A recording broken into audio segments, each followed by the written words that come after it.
Indonesia dikenal sebagai negara yang kaya akan rempah-rempah. Selama ratusan tahun, banyak bangsa datang untuk mencoba mengambil manfaat dari berbagai tanaman herbal Nusantara. Lebih dari sekedar pemuas lidah dan pengisi perut, anak muda memiliki cara tersendiri dalam menikmati dan memaknai kuliner Indonesia. Dikemas secara berbeda, mereka memberikan nilai dan cara pandang baru pada masakan. Dengan teknologi di jaring komunitas, anak muda mengekspresikan pengetahuan serta nilai-nilai terkait berbagai fenomena kuliner di masa kini. Merayakan semangat baru pada dunia kuliner Indonesia, inilah kisah kuliner. Jamu sebagai obat tradisional sudah dikonsumsi sejak dahulu.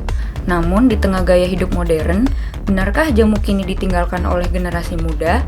Apa kata mereka tentang khasiat jamu? Dan apa kata mereka tentang nilai-nilai kesehatan tradisional? Dalam episode perdana ini, kita akan bertemu sosok anak muda pegiat jamu, Ismi Rinjani, yang membangun sebuah gerakan yang membahas lebih dalam tentang jamu. Oke, hari ini kita sedang bersama dengan Mbak Ismi, dan Mbak Ismi sendiri adalah seorang pegiat jamu yang mendirikan Temu Kini. Sebenarnya Temu Kini itu apa sih? Awalnya sih karena aku suka jamu, jadi aku tertarik aja untuk bikin sendiri, dan ternyata teman-teman juga suka gitu. Dan sebenarnya pengen juga ngenalin jamu lagi ke teman-teman muda gitu. Kenapa jamu, Mbak? Dari sekian banyak kategori makanan kuliner atau minuman, kenapa jamu? Karena menurutku jamu terbukti bisa mengatasi zaman gitu. Jadi sudah ada sejak ratusan tahun lalu, dimulai dari keraton, dan kalau ditarik lagi bisa lebih jauh lagi sih, tanaman obat yang dijadikan konsumsi sehari-hari. Sekarang kita sedang berada di Pasar Beringharjo dan kita akan berbelanja untuk membeli bahan-bahan jamu. Ikutin terus aja ya. Oke, sekarang kita udah sampai di salah satu kios untuk beli bahan bikin jamu. Hari ini kita mau bikin jamu apa nih, Mbak? Kita sekarang mau bikin kunyit asam. Tentu aja kunyit, asam, beli serehnya juga, serai, gula merah. Jangan lupa pakai garam. Sedikit. Oke. Ada ini nggak sih, Mbak, cara tersendiri untuk milih bahan? Yang pasti masih seger, masih firm kayak gini. Oh iya. Tapi di sini cukup bagus-bagus sih. Oh iya.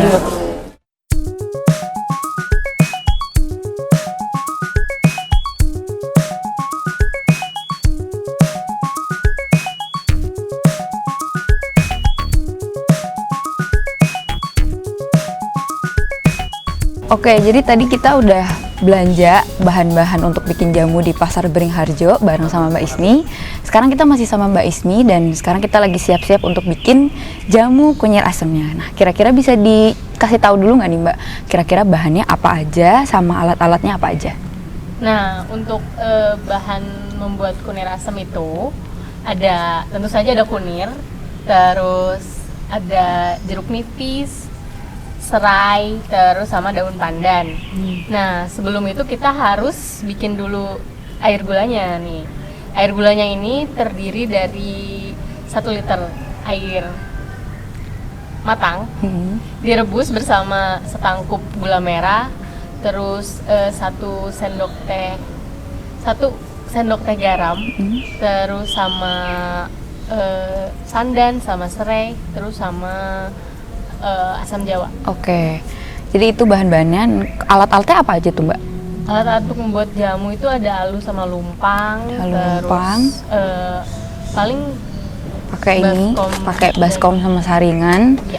Terus ada talenannya juga sama pisau. Itu aja sih. Itu bahan-bahan sama alat-alat yang dipakai untuk bikin jamu kunyit asem. Sekarang kita akan buat jamunya.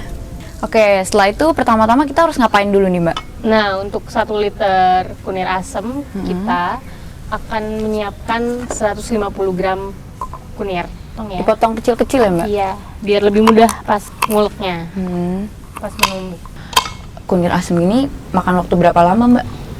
Paling 20 menitan. Oh, cepet ya, 20 menit doang ternyata.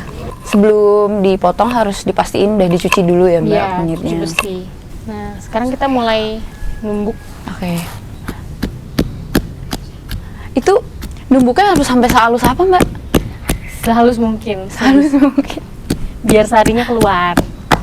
Boleh diceritain nggak gimana sih cara Mbak Ismi untuk mengenalkan Temu Kini ke khalayak luas? Kira-kira apa yang Mbak Ismi lakukan gitu?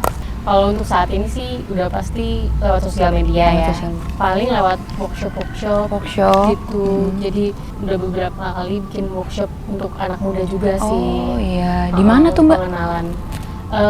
Pernah di UGM juga. Oh, pernah di UGM ternyata. UGM.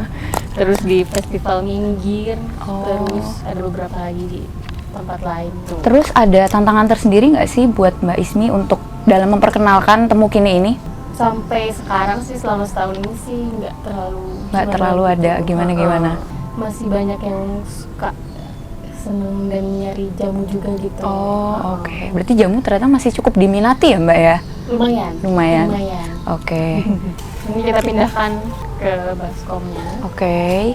Terus kita masukkan air gulanya ke sini. Itu semua atau berapa tuh Mbak? Semuanya. Oh, Semuanya aja langsung. Diaduk dulu.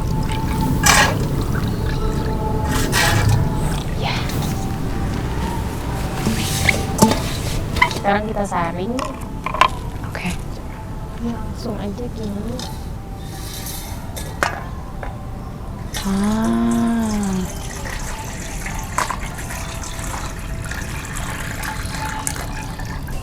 Ini kita Kasih jeruk nipis. Iya, kasih jeruk nipis supaya lebih segar. Penting banget sih jeruk nipis ini buatku sih. Oh. Rasa jamunya jadi lebih kuat dan segar. Iya. Pakai satu. Oke. Sekarang kita pindahin ke gelas ya. Oke. Oke, jadi itu tadi proses pembuatan jamu kunir asem ala Mbak Ismi. Sekarang udah jadi dan siap untuk disajikan.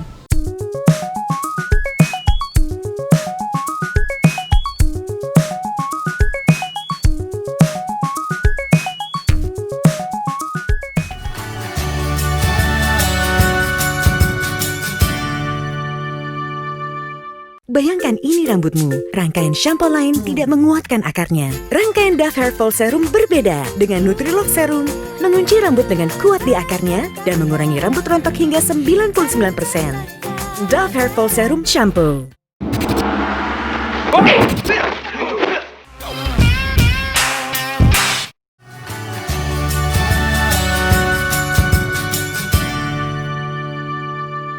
Pemirsa, sekarang kita sudah berada di salah satu tempat di mana jamu Temu Kini didistribusikan nih. Kebetulan Mbak Ismi juga udah nunggu di dalam, jadi kita langsung masuk aja ya.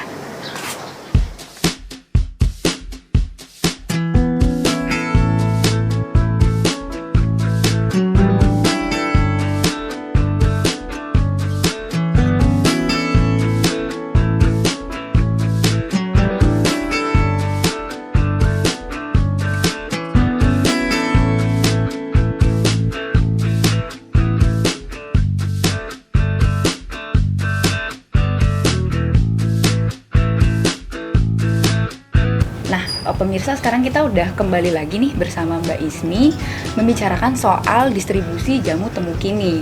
Nah, boleh dikasih tahu nggak Mbak kira-kira untuk ngedrop jamu Temu Kini itu ke kafe mana aja nih Mbak? Untuk sekarang sih masih di antologi ini satu. Sebelumnya ada misi ke Sawarsa juga. Dan sekarang ada beberapa tempat yang udah aku kasih tester untuk jamunya sendiri. Cuma belum ada feedback ya Mbak? Iya. Terus jamu apa aja nih Mbak yang kira-kira di drop? Biasanya sih yang paling banyak ya beras kencur sama kunir asem sih. Yang paling dan biasanya segini-segini ya Mbak yang di drop ya? Segini-segini? Iya, 1 liter. 1 liter? Biasanya 1 liter. Nah, selain ngedrop jamu nih Mbak, ada cara lain nggak sih untuk bisa beli jamu Temu Kini? Biasanya sih aku buka pre-order di Instagram. Pre-order di Instagram? Seminggu 2 kali gitu. Seminggu 2 kali itu berarti Mbak Ismi buka pre-order, terus kira-kira makan waktu berapa hari supaya jamu bisa didapetin di pelanggan gitu Mbak?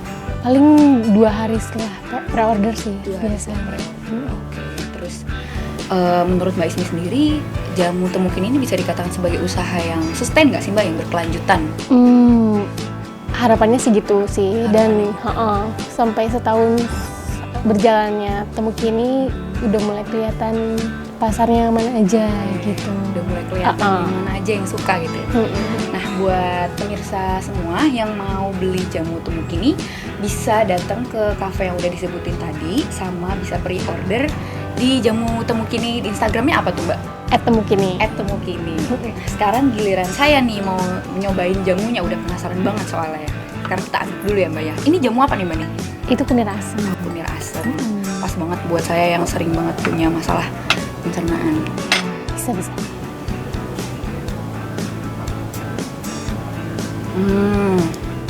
Gimana? Enak banget. Rasanya pas. Beneran nih? Iya, nggak terlalu manis dan nggak terlalu hambar juga. Saya rasa pas banget. Silakan diorder ya pemirsa. Melalui Instagram Temu Kini, Mbak Ismi biasa berinteraksi dengan pelanggannya. Di sini mereka bisa memesan, berinteraksi, sekaligus memberikan testimoni terkait jamu Temu Kini. Melalui akun ini pula, Mbak Ismi membagikan berbagai informasi terkait kesehatan tradisional berbasis bahan-bahan herbal dan alami. Tidak cuma itu, informasi berbagai event yang diikuti dan diadakan oleh Temu Kini juga bisa kamu dapatkan di sini.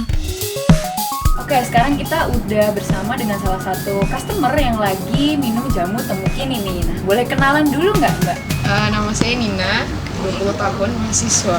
Oh, Mbak Nina masih mahasiswa ternyata. Nah, boleh tahu nggak Mbak, kira-kira tahu jamu Temu Kini ini dari mana? Taunya dari Instagram sih. Oh, dari Instagram. Berarti udah follow ya Mbak? Dari lama? Udah follow dari lama. Tahun lalu?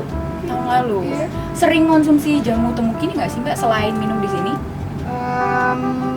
Enggak sering juga sih, biasanya aku minum sekitar 2 bulan sekali kalau misalnya lagi hype. Oh, gitu.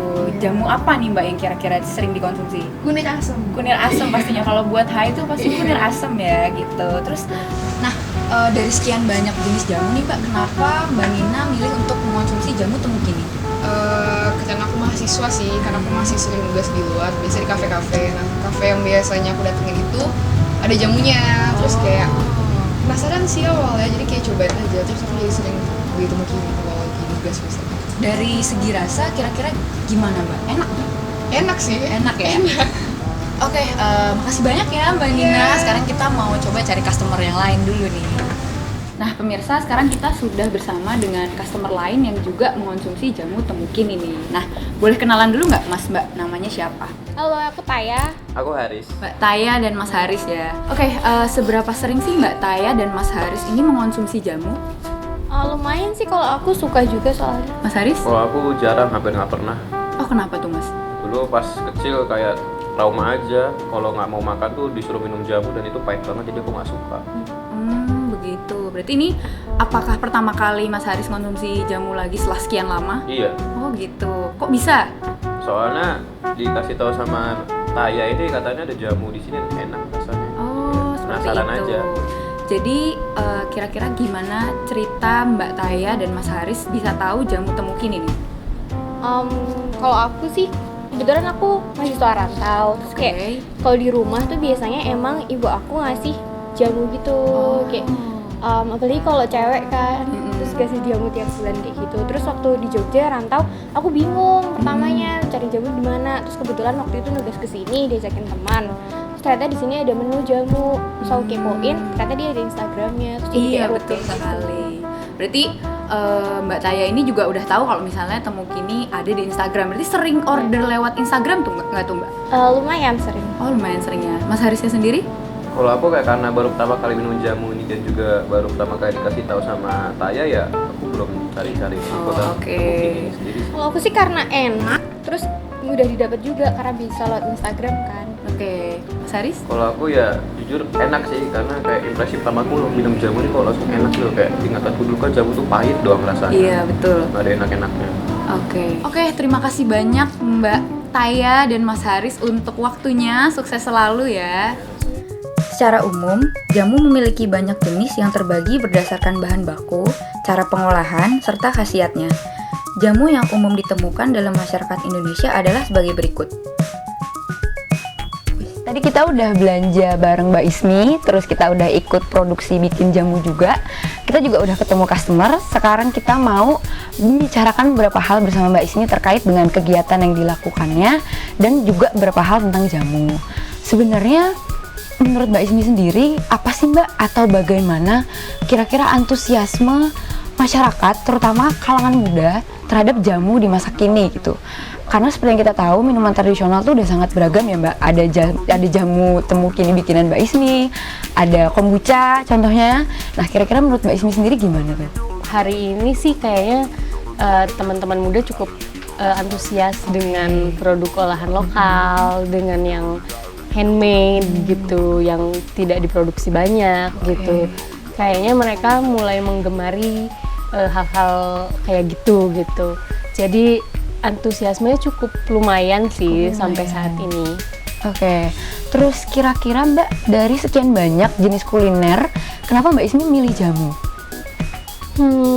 Kenapa ya? Yang pertama pastinya aku suka jamu gitu. Jadi dari kecil aku dicekokin jamu gitu sama ibuku karena nggak mau makan gitu. Jadi tapi terus ketika aku mulai remaja aku juga minum karena mulai menstruasi dan lain-lain, kan itu minumnya kunir asam gitu. Itu bantu banget sih buat aku, dan aku suka aja gitu rasanya gitu. Kebiasaan sampai sekarang, dan pas belajar waktu itu aku mikirnya kenapa enggak kalau aku ikut meramaikan kembali jamu. Bukan meramaikan tapi menganakmudakan kembali jamu gitu, dan ternyata responsnya sampai sejauh ini cukup baik sih. Oke, kemudian kira-kira ada kegiatan atau acara-acara apa sih Mbak yang kira-kira Mbak Ismi ikut supaya bisa memperkenalkan temu kini kepada khalayak luas? Ada beberapa sih, kayak kemarin sempat ikut yang festival Sumba, terus festival Minggir. Di sana aku workshop jamu, kita bikin beras kencur bareng, kunir asam bareng gitu. Dan sempat juga bikin workshop di Sanggar Anak Alam gitu. Jadi masih anak-anak muda gitu kan.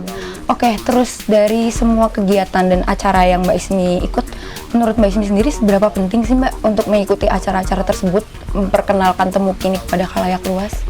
Penting banget sih, karena di acara itu kan biasanya yang datang dari mana-mana, dari berbagai kalangan anak mudanya gitu, dengan dengan pengetahuan yang beda-beda. Jadi kita bisa sharing gitu, idenya apa, aku punya ininya apa soal temu kini gitu.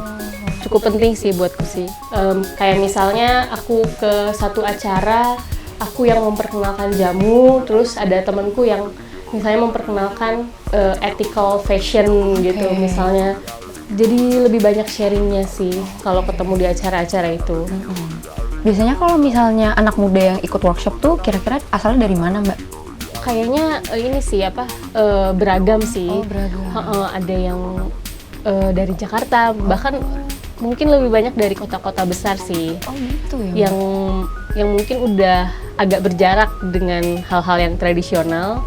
Terus ketika ada acara itu dia tertarik untuk kembali berkoneksi lagi dengan hal-hal yang lokal gitu. Berarti dari manfaat Mbak Ismi sendiri mengadakan atau mengikuti acara tersebut adalah Mbak Ismi juga dapat link teman baru ya Mbak ya? Oh iya, tentu gitu. saja. Itu Oke. penting banget sih. Oke.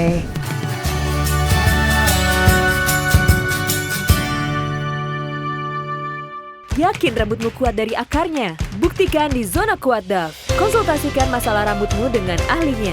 Dan masih banyak kegiatan seru lainnya. Kunjungi Zona Kuat Dove di kota kesayanganmu. Gratis, tukarkan shampoo lainmu dengan kemasan spesial Dove Serum Shampoo.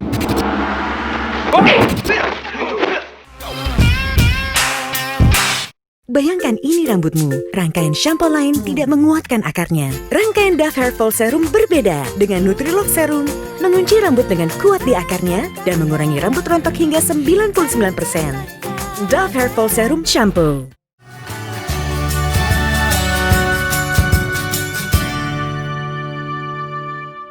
Halo pemirsa, kembali lagi bersama dengan saya Syafa dalam acara Kisah Kuliner. Kita sudah mengetahui proses pembuatan jamu temu kini, mengetahui proses distribusinya, dan kita juga sudah mengetahui kegiatan-kegiatan yang dilakukan Mbak Ismi sebagai seorang pegiat jamu. Sebenarnya apa sih Mbak yang menggerakkan Mbak Ismi untuk melakukan itu semua? Jadi kalau ditarik awalnya, dulu aku waktu volunteering di Bumi Langit kan di sana aku serumah dengan satu seniman perempuan gitu, namanya Ibu Arahmayani, dan dia itu seorang seniman aktivis. Di sana aku banyak ngobrol sama dia gitu soal bagaimana peran perempuan dalam pengobatan tradisional gitu sebenarnya zaman dulu. Jadi kalau ditarik ke belakang itu sebenarnya dari beberapa ratus tahun lalu itu posisi perempuan itu sebagai healer dalam keluarga dan komunitasnya gitu, dan sekarang lebih ke bagaimana kita mengembalikan posisi perempuan sebagai healer dalam keluarga dan komunitas. Itu sih. Menarik sekali ya ternyata. Nah, kira-kira menurut Mbak Ismi, bagaimana sih Mbak Ismi maknai jamu itu sendiri? Buatku sih jamu itu kesatuan antara minuman kesehatan juga doa-doa. Jamu itu kan sebenarnya terdiri dari dua suku kata, yaitu jampi dan usada. Jampi itu doa-doa, mantra, lalu usada itu kesehatan. Kalau zaman dulu kan kalau kita di satu kampung itu suka ada satu healernya, dan kalau sakit kita pergi ke dia, lalu obatnya itu dibuat dengan tanaman-tanaman yang ada di sekitarnya, terus sambil juga didoakan gitu, doa-doa baik gitu. Menurutku itu sih, jadi lebih holistik sih kalau jamu. Terima kasih banyak Mbak Ismi untuk waktu dan ilmunya. Semoga Mbak Ismi sehat selalu, Temu Kini semakin dikenal oleh khalayak luas, semakin luas pasarnya, sukses selalu dan menjadi sesuatu yang terus berkelanjutan ya Mbak ya. Makasih Pak. Iya Mbak, sama-sama, sampai ketemu lagi. Halo pemirsa, kembali lagi bersama saya Syafa dalam acara Kisah Kuliner. Saat ini saya sedang bersama dengan salah satu anggota dari komunitas Life Patch, namanya Mas Doli. Inisiatif warga dalam seni, sains dan teknologi. Seni, sains dan teknologi. Kita bisa berkumpul dalam satu komunitas ini atau kolektif ini ya karena satu sama lain itu temen nongkrong, teman bermain, terus ya teman bermain dan nongkrong gitu. Nah kalau saya ini ya bergerak di bidang-bidang yang berhubungan dengan makanan dan minuman, tapi fokusnya pada herbal gitulah. Karena kita itu organisasi lintas disiplin, jadi kita melakukan banyak hal. Tapi yang paling sering kita lakukan adalah melakukan workshop. Itu karena apa ya? Bagi kita workshop itu adalah salah satu cara yang paling efektif, efisien untuk menyebarkan ilmu pengetahuan. Ada banyak faktor yang harus aku kritisi sih tentang mindset yang salah. Kayak jamu itu pahit, padahal ada beberapa jamu itu yang manis. Terus ada juga jamu itu menyehatkan. Oke, itu menyehatkan, tapi fungsi jamu itu ada lebih dari itu kan. Itu kan kebanyakan orang kalau minum jamu itu kan minum jamu sehat. Tapi kalau ngomong jamu kan nggak sesimpel itu. Kita berbicara tentang kesehatan yang holistik kan, seutuhnya itu kan, body, mind, and soul kan. Jamu itu kan singkatan dari dua kata kan. Jamu, jampi, usodo. Jampi itu kan mantra, usodo kan sehat. Aku selalu gitu. Kalau makanya kalau ngomong jamu ya aku selalu ngomong itu tadi, holistik, pengobatan holistik kan. Kalau aku melihatnya itu karena kalau sekarang orang mulai banyak minum jamu karena mereka menyadari pola hidup yang kurang. Kita tahu lah pola hidup orang-orang Jakarta kayak gitu kan. Ya bisa dikatakan apa ya? Aku nggak mau menyimpulkan bahwa pola hidup di Jakarta itu nggak beres, tapi kesadaran banyak orang sekarang kesadaran bahwa hidup harus balance kan gitu kan. Jadi sebenarnya kalau jamu itu bisa mau naik ke atas itu sebenarnya cuman persoalan packaging. Sebenarnya kalian dari botolnya, cara penyajiannya, sebenarnya kalau mau dibuat di warung itu kan ya kita buatnya lebih apa ya, lebih fancy gitu kan, penataannya atau apa. Jadi bagaimana permainan si warna juga penting kan. Jadi begitu mereka minum jamu di-upload ke sosial media kan jadi sesuatu yang kan menarik kan. Wah, anak hipster aja minum jamu kan. Dan itu salah satu konten muatan yang paling oke itu lewat anak-anak itu. Oke, terima kasih banyak Mas Doli untuk ilmunya dan untuk waktunya, semoga bermanfaat untuk semua khalayak pemirsa di luar sana ya. Makanan bukan hanya pemuas lidah, tapi juga sebagai medium berekspresi. Ismi melalui Temu Kini menunjukkan bagaimana ia mempopulerkan kembali kebiasaan sehat, sekaligus mempelajari kemampuan-kemampuan meracik dan mengenalkan kekayaan Indonesia yang harus terus dilestarikan.